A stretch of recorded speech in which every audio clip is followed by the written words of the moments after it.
Hey everybody, and welcome to IndieQuest, the celebration of the indie and obscure. The only indie game podcast that still has their jean shorts saved in case they come back into style. I'm one of your hosts, Josh, and I'm here with my co-host, Steve. How's it going, bro? It's going good. I'm just wearing regular shorts, though. I feel like I maybe didn't get the memo exactly. Have you ever actually owned a pair of jean shorts? Be honest with me now.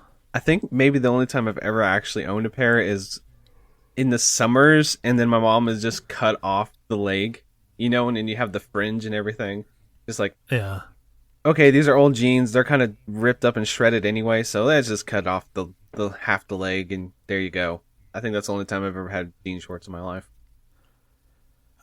I'm trying to think back. I don't know that I've ever had them. I've definitely never made my own pair of jean shorts. I'll tell you something about myself. When I wear out a pair of jeans, it's the crotch that goes first. So there's no turning them, but you could turn them into like jean shin guards, but not into jean shorts. I'm with you. I think that's something that happens, that my crotch just eats my pants. So I understand that I've been there. I still have these pair. Okay, I'm fat now, or I got fatter, but I have these pair of jeans that I'm like, they're my comfy jeans. And they're literally like, they probably have like 15 holes in the knees. They're like super tattered and worn, but I don't know, something about them. I just miss wearing them. They're like cozy. They're like home, you know. And I still have those jeans. So whenever I go on a weight loss journey, hopefully I'll eventually be able to wear them again. So they're kind of like my I don't know, the jeans on the top of the weight loss mountain, you know. It's your little black dress that you hang on the wall, right? You're striving to get back to them comfy jeans. Exactly, yeah. I mean, there were jeans that I could wear around the house. Who wears jeans around the house? Nobody. But they were that... No one. They were that comfortable. I could kick my feet up and watch a movie, and those jeans, like, well, would hug me on all the right ways, so... Well, I mean, that's all. What more can you ask for in life than a pair of jeans that hugs you in all the right ways? But, what's good in your life, man? What's new? What's exciting? Happy Wednesday. Yeah, I'm kind of just chilling and packing. I'm moving soon across country, so it's kind of like one of those things where it's like this thing that's ever looming on the horizon. Like, I know that's coming, so I'm slowly trying to like trickle in my fun hobbies between doing work and then doing that. And yeah, it's been a lot. So yeah, but it'll be nice to finally put that behind you, right? To get the move out of the way, and now suddenly you're in a fun, new, exciting place. Yeah, it's gonna be good times. Well, speaking of fun, speaking of being comfortable, at least I won't be itchy. And there's a new segment to the show called Itchy Trivia. My gosh, the Segway King has returned, people. He's back. He's reclaiming the belt. So, what Itchy Trivia is based off of itch.io. So if you guys don't know what itch.io is, it's kind of like a community-focused platform to publish very small indie games. So if you're a one-person, two-person team and you can't afford like Steam fees or PlayStation certification, anything like that, you just make a game in an afternoon, you do a game jam, or this is your first game, you can upload it to itch for free. And it's itch.io is the website. Go there and you can find a lot of free and just very experimental games. So the pitch for this Itchy Trivia is I went and I just randomly went through a bunch of like trending itch.io games, and I pulled the descriptions and then I took out keywords, and I'm going to tell you it's a trivia game, obviously. I'm going to tell you the description, give you 4 multiple choice questions, and then we'll plug the game at the end too of each of the little things here. Does that sound like fun? It does. I'm worried that I'm going to do absolutely terrible, but it's for the people, so let's go. Okay. Question number 1. Cue epic music. Okay, Josh, put epic music in there. Horse betting is out. Blank betting is in. Build crazy racetracks for cute blanks. Then bet on who will earn credits. Use these credits to unlock all kinds of cool objects like bumpers, funnels, and tubes to increase your course's aesthetic appearance and capabilities. Is it A, Doggo Racers with a Z? All right. B, Gerbil Kart 64? C, Okay. Hamster All-Stars? Or D, Okay. Mini Gecko, the track skater ultimate? Okay. So it's gonna be something cute, right? Like someone decided they want to make this game where you're betting on or racing adorable animals. They said horses aren't cute enough. We got to go with this new thing. And you said so that tells me probably not gecko. I'm gonna probably rule that one out. Okay. And you said something that made me in my head think hamsters. Something about bumpers and tubes. And when I think of tubes, I think of hamsters. You know, I think of Tube City. So I'm leaning. It could either be the gerbil one or the hamster one in my head. Gosh, I don't know if Gerbil Kart 64 seems maybe a little too on the nose. What was the name of the hamster one? Hamster All-Stars? Hamster All-Stars, yes. I'm going to lock in Hamster All-Stars. Final answer. Ding, ding, ding. You're correct. Yes. C, Hamster All-Stars. So the description is Hamster All-Stars. Horse betting is out. Hamster betting is in. Build crazy racetracks for cute hamsters. Then bet on who will earn credits, etc., etc.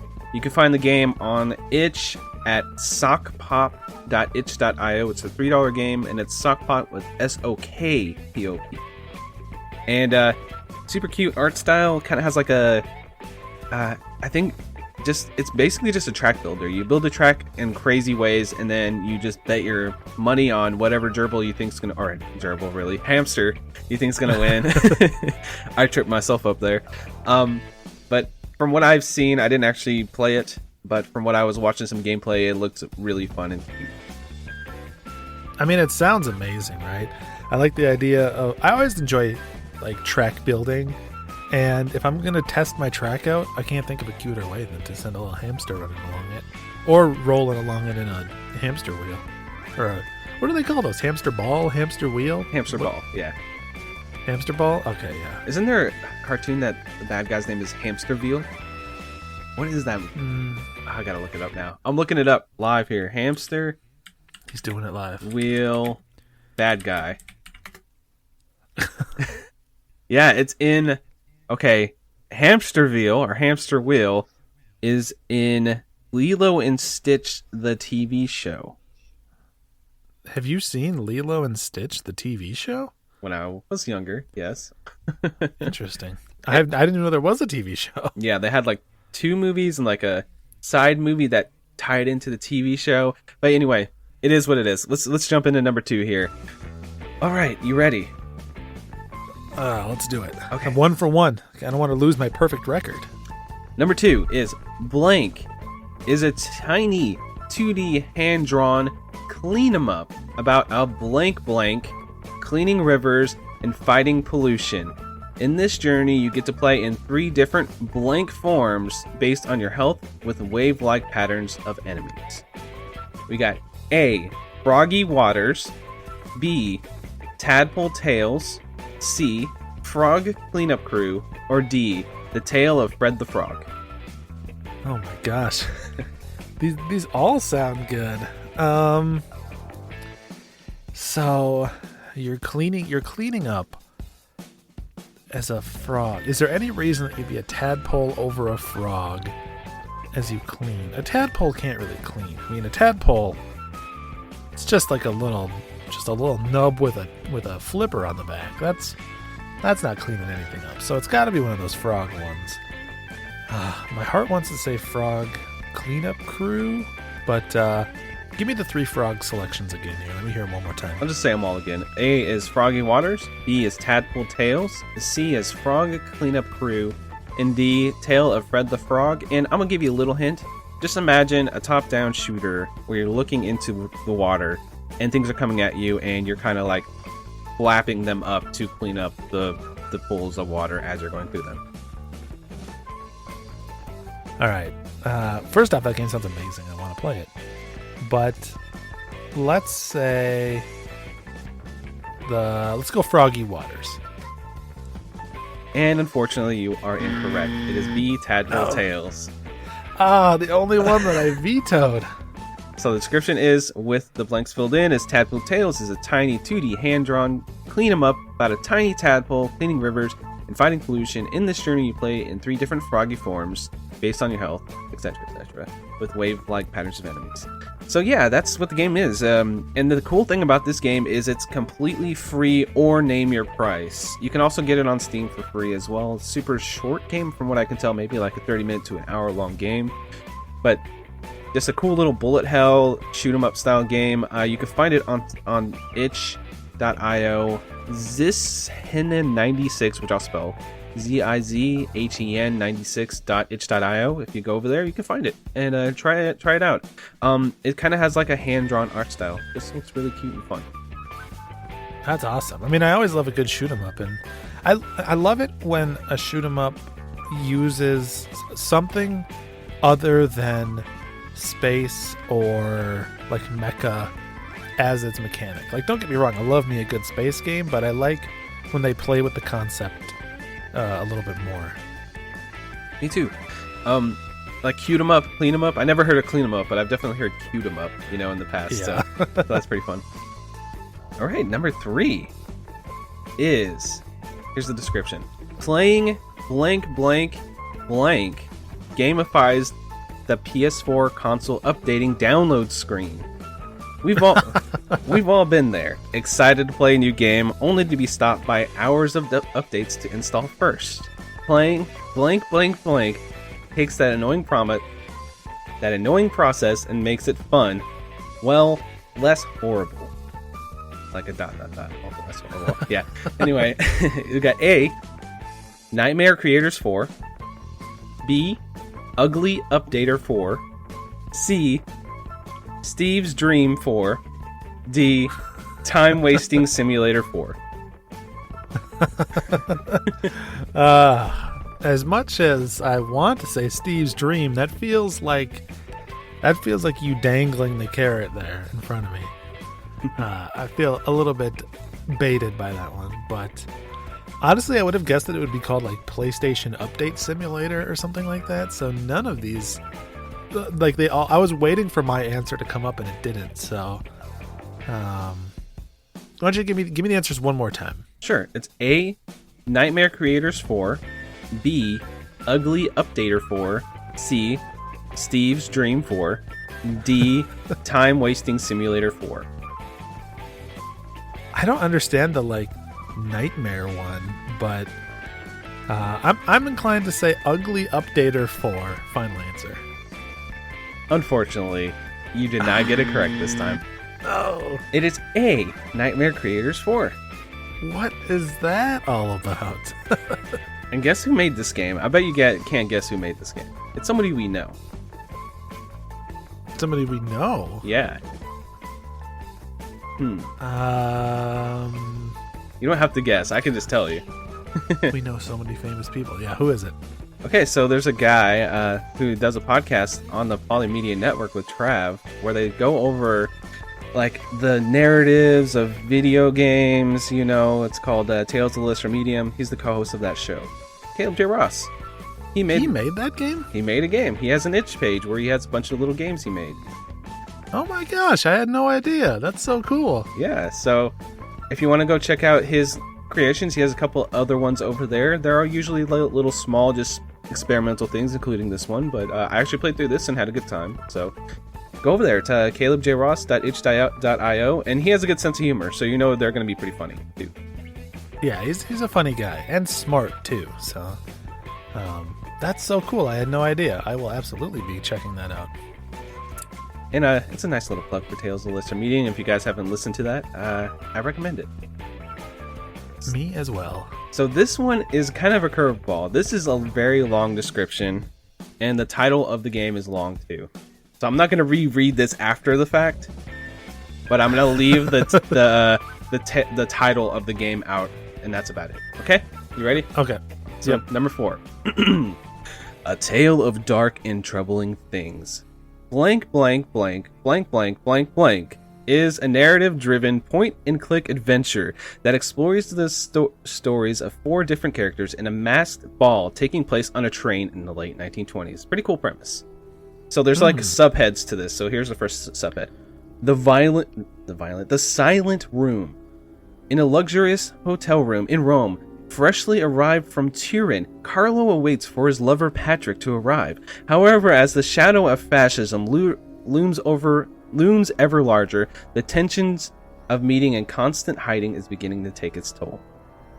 The slow vanishing of Lady Blanky Blank. Lady Blanky Blank. It's not the title, but it would give the title away, I think. Anyway, had lost her husband in a tragic accident. Now letters from pretenders to her vast fortune keep arriving every day at her mansion, yet the only thing she's interested in is the bottle of laudanum in her cabinet. The nameless ritual. Harassed, ridiculed, and belittled by his peers, Dr. Jordan Samuels has resorted to the occult sciences in a desperate attempt to turn the tables of his tormentors. But is he ready to face the guardians of the threshold? Blank, blank, blank, blank, blank, blank, blank, blank. As much of Layla's enjoyed her job, sometimes she yearned for a bit of variety to distract her from her daily routine, even if it means going against her very powerful boss's orders. So what is this game? Is it A, The Deep Despair Unto the Past, or B, The Jewel, better known for bringing pain, or C, Routinely Yours, A Mystery Foretold, or D, If on a Winter's Night for Travelers? My gosh. So, first of all, kudos to you for making up 3 of these names, if you did. I did. I definitely did, yes. They're all very believable.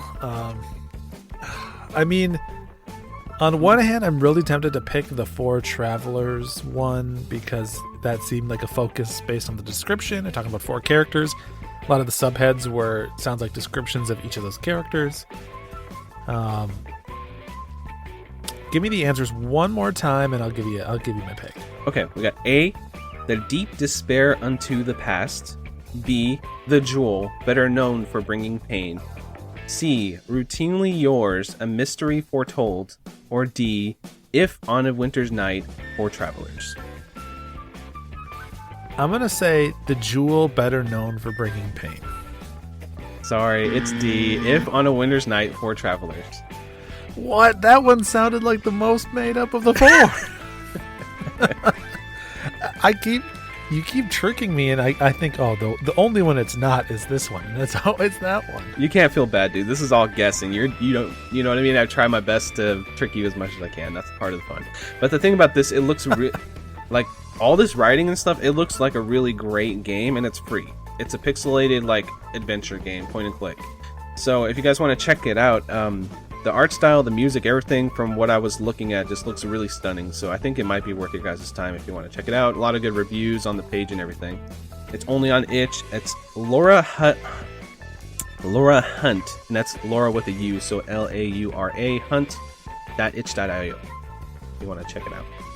And that game name is If on a Winter's Night, for Travelers. So, man, I have some games I need to go play after this now. I like this game. So, final one is the complete opposite. Super short and to the point. Because I figured, I'll give you this really wordy one and this really easy one. Or maybe not easy, we'll see. So, blank, blank. Blank, blank, blank, blank, blank. I'm not going to give you the number of blanks because I might give away which answer is which. Is a lightning fast, hard bass blasting of kicking down doors and kicking ass. Move quick and move hard. We got A, Angerfoot. B, Foot Fury, The Revenge. C, Beat of Chaos. Or D, Destructo Foot Annihilator. What was the first one? Angerfoot? Yes. I'm saying it's Angerfoot. Ding, ding, ding. You got it correct. Yeah. So 2 for 5. Not too bad for a guessing game. This is like a first person. It kind of has like a cel-shaded look to it. Basically, you just kick down doors and kick some ass. That's pretty much the whole concept of the game. Shoot people and kick down doors. And it looks In really my head, it seemed like Hotline Miami. very. I kind of get that vibe a little bit, like a little bit of an '80s look to it, you know. So definitely gonna be Nice. cool. Yep. So what do you think about the game? Itchy trivia. I like it. It's a lot harder than you might think to successfully guess the name based on just a little description, especially if there's not any like real good clues in there. But I feel like it's a little bit more than just a guessing game, right? Like I have a little bit of information to operate on, which makes it enjoyable. Plus, I like any trivia game that results in me learning about a bunch of cool games that I want to go check out. Yeah, and that was kind of the concept. You know, it's like I'll bring 5 itch games that look kind of cool that people might have a good time with, and then kind of shines a light on itch a little bit, and then we get to play a game. Good time. Yeah, no kidding. Yep, I'm a big fan. All right, so we're going to do our normal thing. We're going to go into some game picks, some game discussion here. So, Steve, what is your indie pick for this episode? Let's jump into it. Well, when it comes to my game, we're not going to jump into it. We're going to swing into it. I'm bringing Kunai, which is developed by a studio called Turtle Blaze and released in February 2020. Now, I wouldn't live myself down if I didn't ask. Have you played this game? Have you seen this game? I think you talked about it on a different podcast on Polykill at one point, most likely, because I definitely watched a trailer for this in the past. I've heard you talk about it specifically. Maybe you talked about it on a stream. I don't know. Yes. Okay. So, for anyone who's unaware of this game, first off, check out a trailer of it. As I'm talking to you, if you're watching a trailer, you'll really get a good sense of how the game works. But it's interesting that this game's called Kunai, because in any other world, it would be called, like, I don't know, grappling hook or something like that. But the entire concept of the game is that you play as this like samurai iPad character. Like your face is an iPad that has just like a smiley face on it. I think they even have a companion app that you can download to just have the face of this main character. But each shoulder button shoots out a kunai that's attached to a chain that can stick into walls. And you can use those to grapple and swing on ceilings, to climb up and grapple on walls, to swing around platforms, all sorts of stuff. It's very much a game about like the fluidity of movement and getting into kind of like a flow state and zipping around the environments and moving all over the place. It feels really good once you get the hang of both of those like kunai grapple hooks, because you can sort of do the thing where you can get way more places than you'd think you'd be able to, and the game is sort of okay with letting you do that. It's just very free-flowing, very natural. So is the game kind of like similar to like a Metroidvania where you get like more powers and like, oh, I can maybe possibly get here if I get this power, and then you have to go back to different areas and stuff like that? Yeah, exactly. So it is a Metroid style game, and it's split up into different areas. You tend to kind of go through an area sort of from A to B, but there are little offshoots that you can't access and stuff like that. You never have stuff that you can't access because of like a key card that you're missing or anything like that. It's almost always abilities that you don't have. And you'd think, oh, well, I can grapple around anywhere in the environment. I'll just grapple to wherever I need to go.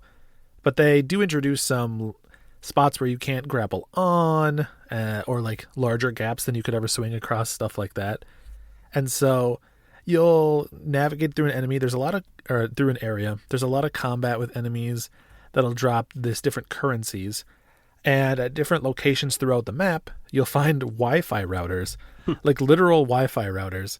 And that's where you can buy, in-game you're buying upgrades, but in the like lore of the game, you're like purchasing and downloading applications and modifications to like your iPad, and that'll give you more abilities. It'll give you, weapons and stuff like that.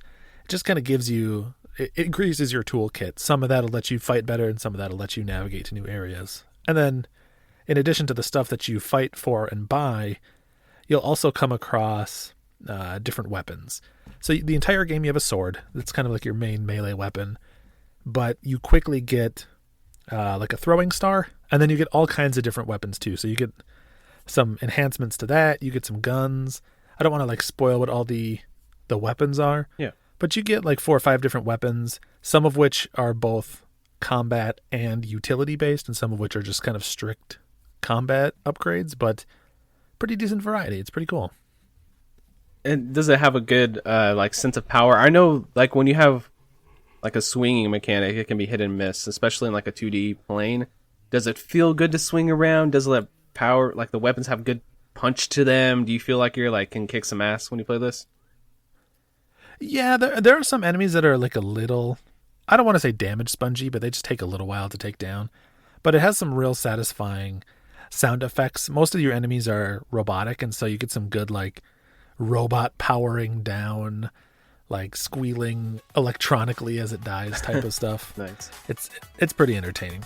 Speaking of sounds and sound effects, how's the music? How does it sound, man? What's the? You got some bangers in this? Is the soundtrack memorable? How you feel about it?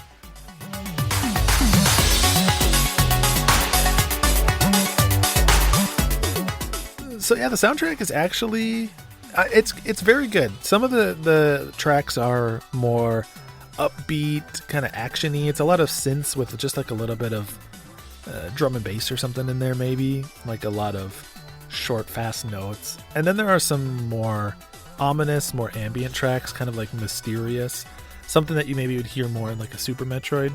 But the soundtrack's composed by someone or a group of people, I'm not actually sure what, but they go by the name Pong Ball, which is a pretty amazing name if you ask me. I love it. Yeah, no kidding. And it's really good. It's not the type of music I don't think that would really get stuck in your head too much, and you're not going to be humming it days later, but it does a good job of getting your heart rate up a little bit as you're playing through. You feel pumped up. Awesome. I'm trying to think. I do like the art style. It's kind of like it's hard to nail down like how to describe it, but it's kind of bright and kind of cheery to me when looking at it. Yeah, so the best way that I can think of to describe it is, did you ever have your old Game Boy Color and you'd put an original Game Boy game in and you could press buttons and the boot up screen to change the like two-tone color scheme? Am I describing your childhood at all or no? Yeah, definitely. I can see that. Yeah, it's kind of like a Game Boy, but like with different, I don't know, I guess different palettes, like you were saying. That is extra true as you play through too, because each area has its own palette, its own set of like 2 or 3 colors that it uses, and so it really starts to feel like that was an inspiration. It's a very striking game visually, because a lot of these palettes are sort of muted colors, muted oranges, purples, greens, stuff like that. But then the action, sparks flying off your weapon, the money you collect and stuff, a lot of that will be like very bright, vivid red. And so it's very eye-popping, very, very, you'd pick it out of a lineup, we'll say. Awesome, man. So any final thoughts before we throw this guy on the quest log today? Yeah, it's not too terribly long. It's about a 10-hour game or so. It's got a bit of a silly sense of humor. I think your mileage might vary depending on how in tune to that you are. It's not breaking the fourth wall, but it's very self-aware that it's goofy. Maybe something like a little more silly version of like a Shantae game or something like that. But it's pretty fun overall. I did have some problems here and there of not knowing exactly where to go. The game does helpfully have an ability for you to kind of call back to a main character and get like a little refresher on what you need to do. But even then, sometimes it was not super clear what exactly I needed to do in that particular area. And sometimes it's a little bit backtracky. That's not always the end of the world because the movement feels really good. But when you don't know where to go and you kind of like have the whole world as your potential option, it can be a little bit wandery at times. You got a map though to like, oh, I've been here type of thing. Does it have that or does it not have that? It does have that, but it does the thing that I wish more Metroid games would not do, where sometimes you'll get like all the way through a room, and then at the very end of the room there'll be like a treasure chest or something that you can't open for whatever reason. You don't have the ability or whatever it is. And on your map, that room will look completely filled in, and there'll be nothing signifying that there's anything left for you to find there.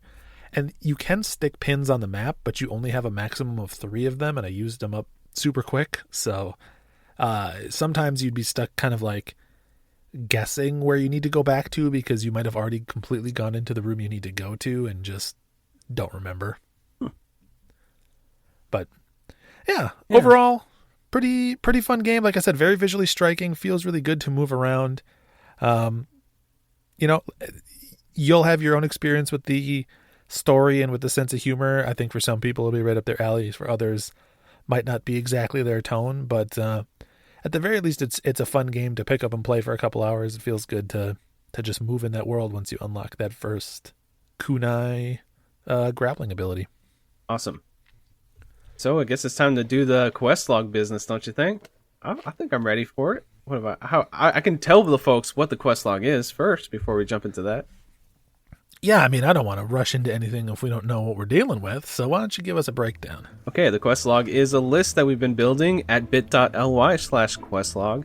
It's an ever-growing list of awesome indie games. There's 2 segments to the quest log. There's the main quest and the side quest. The main quest is like those comfy jeans. You can just like slip them on. It's super comfortable. You're like, man, I am just having the time of my life. This game just... It fits just like these pants leg. Like my left pant leg feels perfect, even with a couple holes in it. It might not be the most perfect game of all time, but it's definitely a must play. You got to play right now. Pick it up right now. Just like those jeans, you got to slide your legs in there and just enjoy the comfiness. I'm just gonna go on forever about these jeans, I guess. And then we got the side quest, which is kind of like jean shorts. They're pretty comfortable. They're kind of like kitschy. They're not very in fashion right now, but somebody likes them, and they're pretty damn good, and they're still good clothes to wear. They're clothes, damn it. You can wear them. I don't know. I don't know if I recommend wearing jean shorts, but I definitely would recommend the side quest game. It's a game that definitely throw it on your backlog, and when you pick up the game later on down the line, think of the caveats we say during the show, and check it out when you get time. And hey, sometimes a main quest becomes a side quest. Sometimes those jean shorts become fashionable again, and you're wearing them in public, and people are like, "Wow, you're a cool guy." So now that all of you out there have a really great, very clear idea of the main quest and the side quest, and not just the ramblings of a man who's waxing nostalgic for his comfy pants and trying desperately to explain to himself that he's still cool if he wears jean shorts, I think we can probably go about the business of sorting this game. And to me, this one feels like a solid side quest. You know, it's a lot of fun to move around. It's a really interesting, very pretty game, but it's also kind of well-trodden territory. It's very similar to a couple other games you'd play. And just, if I'm being honest, not a knock against the game, but in the last 2 or 3 hours as I was wandering, trying to figure out where to go, I was just kind of ready for it to be done. I had my fill, and it went a little past that, which, I mean, I could have just stopped there, so it's not necessarily the worst thing in the world, but I think it would have been a little bit served to be abbreviated a little bit. But really, really fun game. Excellent couple hours if you just pick it up and mess around with it. I think you'll have a good time. So it's kind of one of those ones. It's like, if you're in the mood for a Metroidvania and you don't have one, maybe give it a shot type of situation. It's not like the end all be all. Yeah. Awesome. That it's exactly, that's what the side quest is there for, is if you're in the mood for this type of game, if you're a big fan of this type of game, you'll probably really like this. If you're not a big Metroidvania fan, you might still be into it because it's fun to move around in the world, but you might be a little more worn out by some of the other aspects of it. So very cool game, very much worth your time. Awesome. So let's roll right into my indie pick. You ready? Born ready. I've been talking this one up a little bit, I think, to you. Like, hey, I think that Steve's going to like this one. So I got a game called Crumble. So it's developed by Brute Force Games, which I think that's just one dude named Matthew Hollier. And it's released in 2020. It's a 3D physics platformer with a focus on precision. And I didn't put this in the notes, but I definitely think Super Meat Boy without all the buzzsaws. Ooh. In 3D, plus Sonic the Hedgehog. 3D. Oh my gosh, say more words like that, my friend. So basically, you play this cute little character model. It's like a little blob with a smiley face on it. The L1 and R1, or the shoulder buttons, change your color. You can be blue, you can be purple, you can be yellow. Whatever color you want to be. There's 5 worlds with 5 sub stages in each. So they got like A, B, C, D, E in each of the 5 areas with different themes. So there's one that's kind of like a cliffside. There's one that's kind of like a shanty town with like colorful like buildings and stuff. There's one that's kind of like ruins. The art style is really simple. Like I said, it's a 3D platformer, and you're just trying to jump across these pads. There's also a really cool swinging mechanic. So you're a blob that has a giant tongue that you can use to swing with, which is pretty fun. Nice. So say, basic scenario, you'll see like a few pads there. You're just precisely jumping through the pads, doom, doom, doom, and then you'll see like a bar hanging above you. You can swing like Spider-Man across it. It's kind of like a simple Spider-Man. It's not like you have all the different moves of a Spider-Man game. You just have a nice little swing. And you're just trying to get through this world as quickly as possible. And the reason the game is named Crumble is a lot of the environments have like little set pieces that will happen where everything in the environment is just exploding and falling and physics are happening all around you and you're trying to get through the chaos, basically. So imagine like you see a bunch of platforms sitting there and then you see like a cannonball ship in the distance shooting cannonballs at the platforms, and you're just trying to jump through and not get hit by the cannonballs, and chaos is going. It's super silly and fun, and I think the art style serves it well because it's very simple, very clean look to it. And where I get the Sonic the Hedgehog thing is there's a sense of momentum to your jumps. So say you have something with like a downward like slope to it, you can gain speed as you're rolling on it as the ball. So you're basically like can get like super, super fast, and you're just basically like doing minute movements with your thumbstick to get through these environments, go through like these little loop-de-loops, and then you actually hit like these mushrooms that bounce you off like Sonic, like bing, bing, bing, bing, like pinball around and stuff. So like it's just a super fun platformer, and I had a really good time playing it. Yeah, I mean, looking at some footage of it here, it has a real great sense of momentum, and it's just so bright. It's got that, I mean, we're talking about Sonic, but it's got that Sega, kind of the Daytona USA, that bright blue sky kind of vibe in a lot of the worlds. Yeah. I mean, it looks really cool. What's the soundtrack like? Does it match the visuals? Is it just as cheery?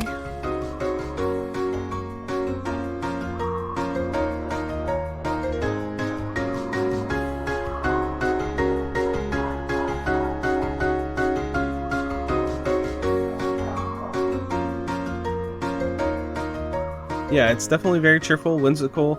I do think there is one environment, so I guess it's a minor spoiler for an environment. It doesn't really matter. There's like a lava environment, and they keep the same bright and cheerful soundtrack for the lava environment, so it's kind of like mismatched a little bit, in my opinion, but you get kind of used to it. But besides that, like, I think the soundtrack is really great. I think that they did a great job of having that. I think the same guy made the soundtrack. I could be wrong. I couldn't really find much information about the soundtrack looking into it.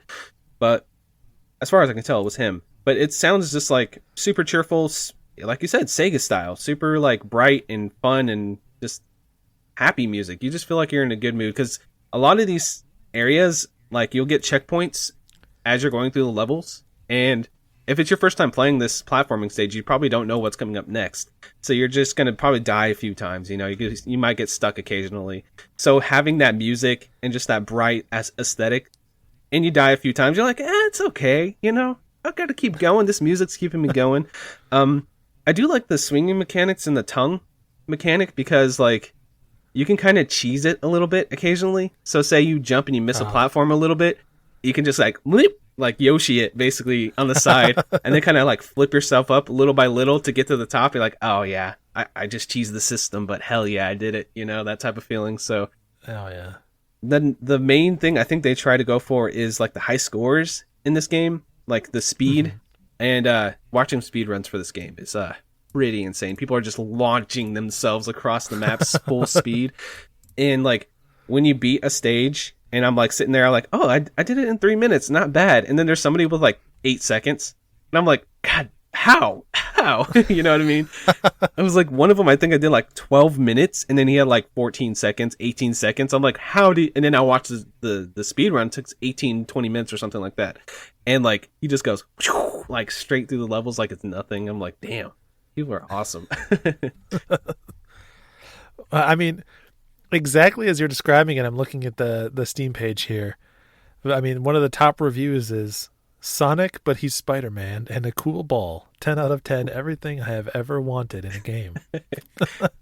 Which is pretty awesome. I am so the type of person, as you know, that would get addicted to trying to chase my time down and go for those high scores or those best times. So what's how difficult of a game is it, right? Like, one, are you dying constantly like you would in a Super Meat Boy? And two, as you are going through the stages for the first time, are you able to react in time to the stuff you see, or does it end up being more of a memorization thing?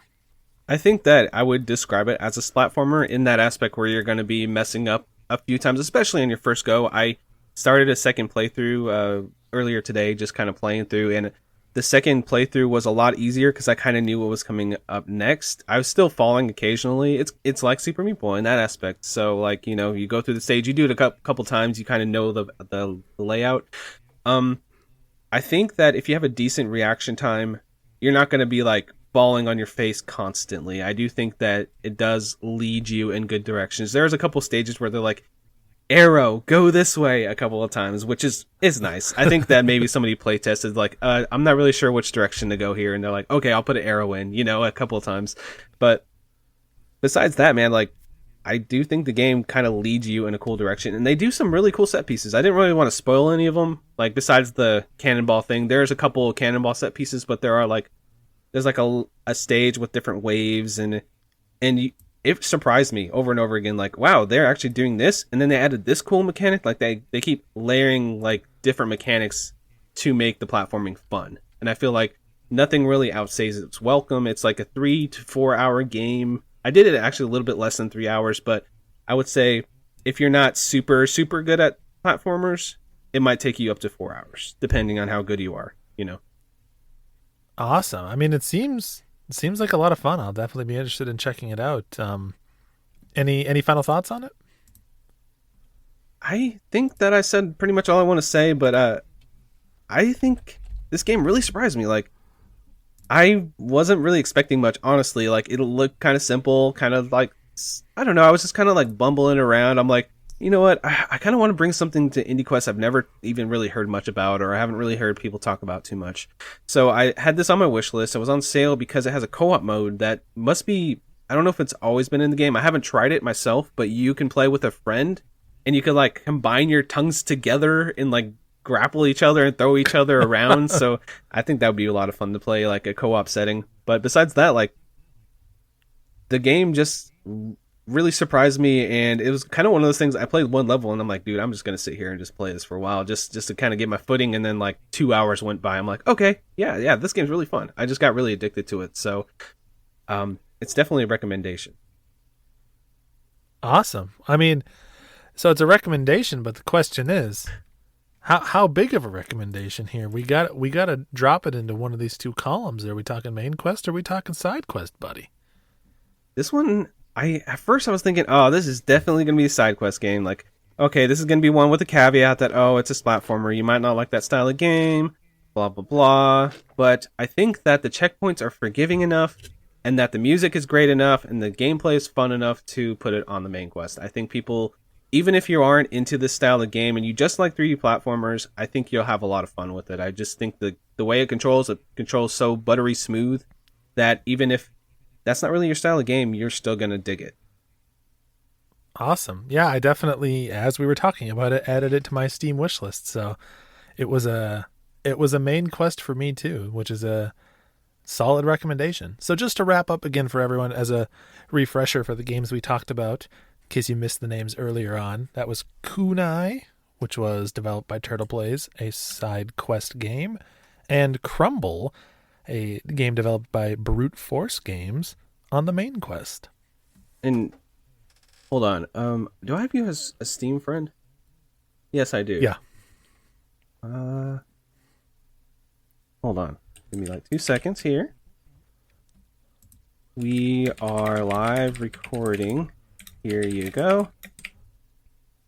Continue. Oh. I took some of this out. I just bought you Crumble on Steam, so you got to play it now. He's not lying. My gosh, man, in real time. Literally, as you said it, the pop-up appeared on my screen. Dude, thank you. Yeah. I will absolutely play that. I just think you got to check that game out, dude. I as I was playing it, I was like, I think this is one of those that Steve's is going to really like. So, anyway, yeah. Check it out, man. You got to check it out now, right? Or else you could feel guilty because I bought it for you. Hey, man. Thanks for the recommendation and thanks for the game. Dang. Feeling the love on IndieQuest. So a few episodes ago, we did a little bit of like upcoming indie games. We kind of built it out. We had like a user suggestion to do it. So to close out the show today, we're going to do some more upcoming indies that we want to kind of shout out, bring a spotlight to, and get on your guys' radar. I'll start off here with something that is actually out right now called the Haunted PS1 Demo Disc 2021. And this is on itch.io, so it kind of ties into the beginning thing.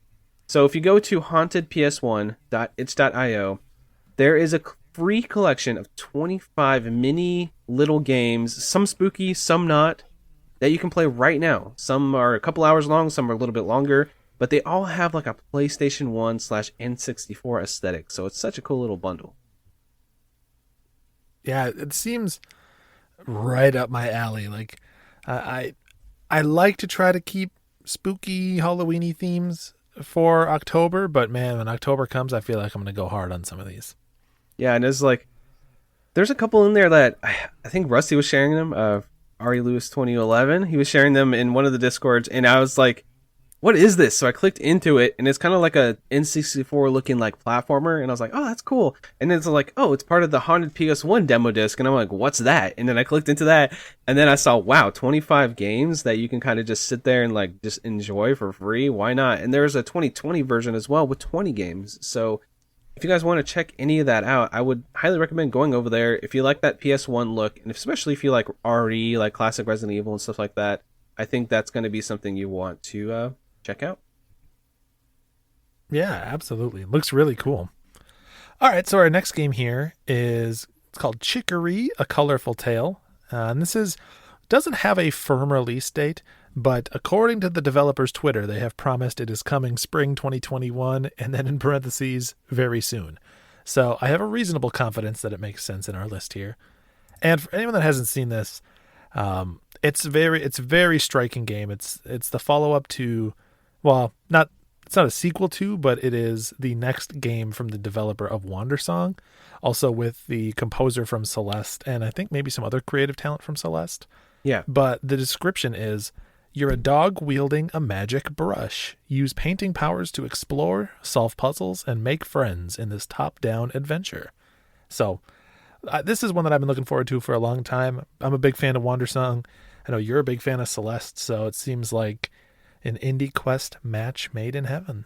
Yeah, Wandersong's on my backlog. I'm definitely going to check it out. I don't know when, but I definitely want. I feel like I need to like double feature them. Like when this comes out, like play Wandersong, then jump into this, because just to get that music game vibe. I don't know if this has a focus on music, but it definitely has like a really cool looking mechanic with that paint effect where you're painting like the environment to solve puzzles and stuff. So I'm pretty excited about that. If you guys want to look at it, go check out a trailer and just to see what it looks like. It definitely looks like a coloring book just come to life, Yeah, very much so. It looks so good. This is what has been one of my most anticipated games for a while.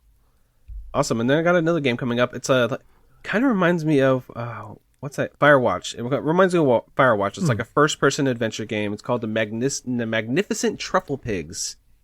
So it kind of has a narrative device with walkie-talkie, and you're talking to it. It's being made and published by AMC and Sundance, and there's a new studio that got to put together by some industry veteran named Andrew Crenshaw, and he made Everybody's Gone to the Rapture, Amnesia, Machine for Pigs, and then way back in the day he did Alien Hominid. So he has some pretty awesome history in gaming. So he's putting together a team in partnership with AMC making this game. And like it's a first-person romantic metal detecting game. That's what it says in the actual description. It's a combination of laid-back detecting and exploring with a strong narrative, all set in a beautiful English countryside. It's a game about trying to find something. So think Firewatch, where you're talking to a disembodied voice through walkie-talkie while you're going through and finding stuff with a metal detector. And they had teased that there are going to be truffle pigs in the game, but they just haven't shown them in trailers yet. But this has spring/early summer release date. They're answering the important questions that everybody wants to know. Exactly. Next up is a game called Before Your Eyes. And this one has a pretty interesting concept. So the description is: embark on an emotional first-person narrative adventure where you control the story and affect its outcomes with your real-life blinks. With this innovative technique, you will fully immerse yourself in a world of memories, both joyous and heartbreaking, as your whole life flashes before your eyes. And so that description is like a little, it's a little tricky because I don't think this game is using your webcam and eye tracking to see when you actually blink. But the concept of it seems to be that whole events, whole chunks of time, the entire world can rapidly change in front of you. You have a little eyeball icon on screen, and basically every time your in-game character blinks, boom, something changes. And so it's just, it's going to be a lot of rapidly shifting kind of, you never know what's going to be around the next corner or, behind the next blink. So seems pretty cool. I don't know how many times I can say blink, but I was successful, and it's coming out on April 8th. The number of times you said blink is the number of times I want to make a blink joke. So I know. I didn't do it. I was strong this time. I was strong. You were my brave boy. And next up, we got a game called Monster Harvest, which you brought to my attention. It's a monster collecting and farming action RPG with a twist. Grow, collect, and mutate your crops, then take them into battle, kind of like Pokemon. Filled with places to discover and multiple ways to build your farm, get ready to craft, explore, and a bunch of copy Vibrant World, blah, blah, blah, in Planimal Point. It kind of looks like Octopath meets Stardew Valley, which is kind of what I was saying when I was seeing it. It has a tilt shift. Like you see the different sprites are layered in the environment, and it has a really nice look to it. The monsters look kind of imaginative and creative. I think it's a really awesome premise for a game. Yeah, it looks like, I don't know, it just looks like a lot of fun and a nice twist on that typical slice of life game that you see, I feel like, increasingly often these days. Yeah, so take a little bit, if you're a fan of a little bit of Animal Crossing, a little bit of Stardew Valley, and you like a little bit of Pokemon battling, I think this is going to be up your alley. And that comes out May 13th, so by the time this is out, and it'll probably be out by the time this episode releases, so check that out if you haven't yet. Absolutely. Next up here is a game called Wild at Heart. Description reads: a mysterious hidden realm, 2 precocious kids fleeing hardship, magical creatures, and an oddball order of guardians who have lost their way, a Stygian evil imprisoned. Welcome to the deep woods. So that would make you think that this is like cosmic horror, eldritch nightmare type stuff. Yeah. And maybe that is going to play into the game a little bit more, but the actual art style of this game is very like hand-drawn, almost like watercolory. It's a very colorful, very unique game that very much looks like a person drew it. It seems like it's going to be narrative heavy and a lot of like adventure game type stuff, but mostly focused around exploring these different environments and, meeting characters and solving issues and puzzles and things like that. So I'm looking forward to seeing a little more about what the game actually is, but dang if it doesn't look good in motion. It kind of gives me like a cutout like construction paper vibe a little bit, just a little bit, with like a little bit of watercolor mixed in. You know what I mean? Yeah, like if you combined like what is the halfway point between like Night in the Woods and Snipper Clips? Kind of, yeah. That's what this game is. That game comes out May 20th, right? Did you say that? I don't know. I don't know if I did, but yes, May 20th is the release date on that one. So, yeah, okay. Check it out. Awesome. I got another one called Where the Heart Leads. This comes out in July, so we're skipping a little bit of time here. But when husband and father Whit Anderson descends into a sinkhole to save the family dog, he unwittingly tumbles into a journey through time. Suddenly enveloped by his visions of past, present, future, Whit discovers he can change them, altering the course of his life forever. So take like a narrative point and click game with it kind of has a painterly look. It has 3D models. It's 3D models, but it has a painterly look. Take Life is Strange, Time Rewind narrative choices, combine it with kind of surreal imagery, and it feels like the world's kind of folding in on itself in some of these scenes in this trailer. So it has a really nice look to it. The story looks really interesting, and this one's definitely on my radar personally. Yeah, it looks really cool and very much up my alley too. So I don't know if you mentioned, but that one comes out July 13th. Awesome. And okay. And our final game here, well, kind of our final game, my final game at the very least, is Moonglow Bay. In Moonglow Bay, you play as a rookie angler working together with friends, family, and neighbors to hone your fishing skills, nourish relationships, and restore a remote town's fractured community. So, I mean, this game just looks adorable, comfy. I mean, fishing is sort of the main mechanic, but also seems like the environment that you're in and the people that you meet will all become very relevant to the story. And it's just a feel-good game. It gives me a little bit of a short hike kind of vibes almost, but fishing instead of flying around a mountain trail. And yeah, like a voxel. Voxel. Yeah, that's the word I was looking for. A voxel style that is, I always think that that's a pretty good looking art style, and they seem to do it pretty well here. So if you're looking for a cozier, more feel-good game, this might be the one that you're looking for. It does not have a definitive release date. It is coming in 2021, but we don't know the exact date quite yet. Yeah, and from what I can tell, they had like this Xbox ID at Xbox event, and they're supposed to be like before the fall, most of them were. So I'm assuming this will be like a late summer game. So maybe like a July, August time frame. And that one's coming out on Game Pass day one, which is always nice. You'd love to see it.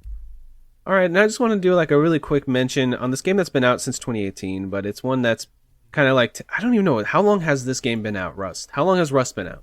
I'm going to look that up. A long time. My memory wants to say like 2013. I think that it officially released in 2018, like a 1.0, but it's been in like early access for years and years before that. Because it says 2018 on this list here, but I don't believe that for a minute. You basically spawn in on an island and you build up your stuff. It's a survival game. It's huge, but I want to mention it if you guys aren't PC gamers, that it's popular for a reason. I personally haven't played it. Surprisingly, you think that I would have by now, but my friends, I have a little group of friends that play this all the time and are like kind of not harassing me, but like elbowing me in the ribs, like, Josh, you need to play Rust. And I'm like, maybe I'll wait and play some with my friends when it comes to consoles. But I wanted to mention that comes to consoles on May 21st. So should we do a little rundown of everything we talked about today so people can have a little checklist? Yeah, I'll drop the first couple here. Okay. So right out the gate, we have that Haunted PS1 demo disc, which is already out now. You can check that out on itch.io. Seems like a lot of cool little PlayStation-y inspired games, amongst others. We have Chicory, A Colorful Tale. Excellent looking, like magic paint power, just beautiful game from the creators of Wondersong. Magnificent Truffle Pigs, which I think, it's all in the title there. What more do you need from a game called Magnificent Truffle Pigs? And Before Your Eyes, a game that is all about puzzle solving in the blink of an eye. And that one comes out April 8th. And we got Monster Harvest, which is the tilt shift Octopath / Stardew Valley game meets Pokemon. That just sounds cool. I want to try that. May 13th. Yeah. And then we got Wild at Heart, which is the time... Is that the time travel? No, that one's the paper mache one I talked about, which we have some kind of vague idea what it's going to be. Kind of like a kid-style adventure set in a top-down setting. That's coming out May 20th. Then we got Where the Heart Leads, which is that time travel, wild kind of narrative, Life is Strange style game, July 13th. Moonglow Bay, which is a fishing game, coming out sometime in between summer, fall 2021, and then Rust is coming to consoles May 21st. So that's the rundown of everything, and hopefully you guys enjoyed our upcoming indie game segment this time. Yeah, absolutely. Really great list of games. Even though, as we were putting this together, we kind of noticed that it's a little bit of a slower release time. I mean, I think that makes sense. After things come out in March, to hit certain people's like Q1 goals, there tends to be a little bit of a lull as we go into summer. And there's a lot of stuff that doesn't really have a firm release date right now. There's a lot of stuff that is coming in 2021, but they haven't landed on when. They're probably waiting to see, are they going to launch in the holiday window some other time? So we will definitely do this one again, probably mid-summer or so, and have a whole fresh new batch of stuff that should have release dates by the time we get around to that. Yeah, especially the games like I know that you're really looking forward to, Solar Ash and stuff like that. Yep. It's just kind of like, I wanted to bring Solar Ash today, but I didn't want to be like, oh, it's coming out this year, and then they delay it to next year. I mean, we did that with Kena last time. Yeah, although we got tricked on that one, but we'll do what we can to avoid it in the future. Yeah, they definitely did say March timeframe, and then they delayed it to August. So, anyway, thanks for listening to that segment, but I think it's time to close out the show today with our outro, our plugs, because we like to talk about ourselves for just a little while here. But yeah, thanks for hanging out with us, guys. Thanks for listening to the show, supporting IndieQuest. You can find me, personally, on Twitter, at Frantic Society. Steve, where can they find you on the interwebs?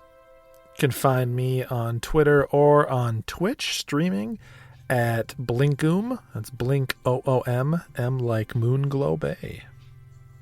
And if you want to follow the show, you can, of course, stay up to date with all things IndieQuest on Twitter at IndieQuestPod. We want your community, indie games, thoughts, opinions, questions, concerns. Talk about your favorite jean shorts, whatever you want to send. I'm just going to keep bringing up jean shorts. If you didn't get that, hopefully it doesn't seep into the next episode. Hopefully not. If you want to talk to us, you want to get your name read on the show, definitely hit us up at IndieQuestPod@gmail.com. We literally had an episode recently where we had multiple emails that we brought to the table and had huge in-depth conversation about them. So if you want to spark some conversation between me and Steve here, send us an email over there, IndieQuestPod@gmail.com. Also, we are part of the fantastic Polymedia Network. Steve, why don't you tell them a little bit about the network and all the cool people we're involved with? Absolutely. So Polymedia is a great combination of gaming and non-gaming podcasts out there to fill your ear holes with. We have the Polykill podcast, which also happens to be the other podcast on the network that I'm on, which is all about, well, I'd like to say it's all about beating games, but it's more all about the guides of beating games, when in reality we're just making jokes. And we also have Petey's Power Hour, a wonderful show all about all sorts of different alcoholic beverages and, sometimes some of the trivia and interesting information around them. So not really a gaming focused podcast at all, but really interesting. I'm actually on an episode that just recently aired talking all about rum.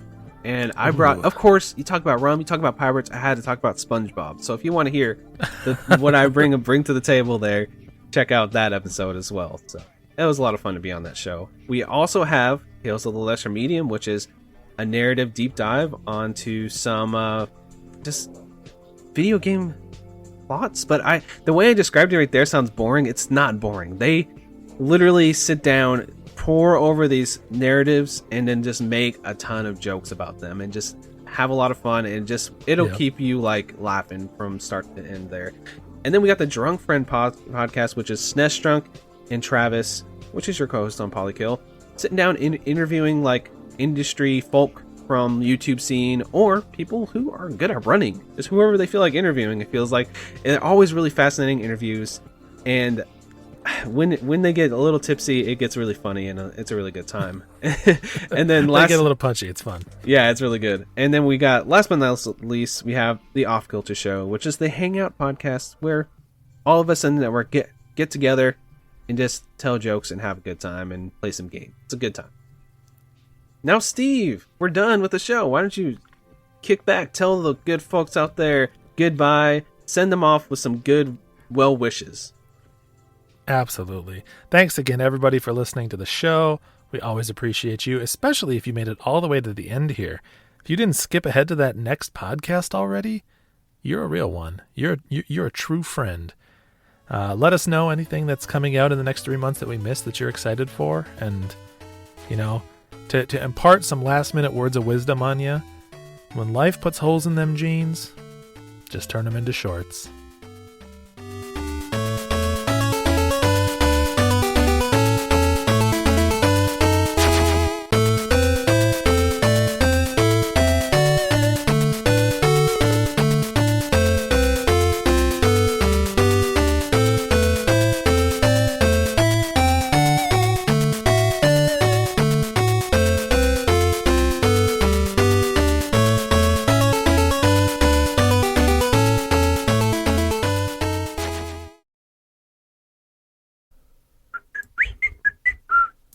My gosh, that's amazing. It's by somebody named Pong Ball. Paul. That's a good name. Pong Ball. I thought you said Paul Ball. Pong Ball. Okay. All right.